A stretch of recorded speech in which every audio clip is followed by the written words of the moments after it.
অঙ্ক হচ্ছে কোনো পরীক্ষায় মোট পরীক্ষার্থীর 40% ইংরেজিতে পাস করেছে। তাহলে এখানে ইংলিশ লিখলাম ই।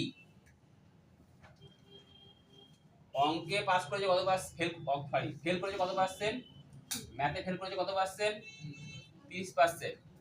আর উভয় বিষয়ে ফেল করেছে কত পার্সেন্ট, উভয় বিষয়টাকে মধ্যে দুটো রাউন্ডের শেপ আছে এর মধ্যে লিখলাম কত পার্সেন্ট, লিখলাম 20।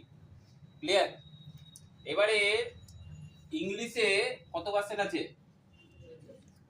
তাহলে বলেছে যে তবে শতকরা কতজন উভয় বিষয়ে পাস করেছে। আর যদি মোট পরীক্ষার্থী 600 জন হয় তবে উভয় বিষয়ে ফেল করেছে কতজন।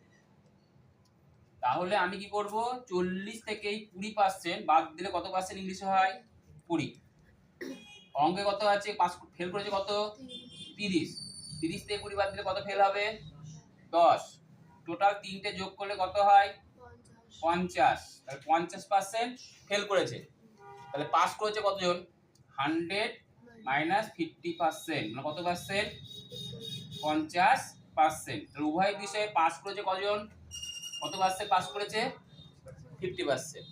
আর বলছে মোট পরীক্ষার্থী যদি 600 জন হয় তবে কতজন পাস করেছে। তা 600 ইনটু কত পার্সেন্ট, 50%। 600 গুণিত 50/100 কেটে দাও 6, কতজন হলো, 300 জন।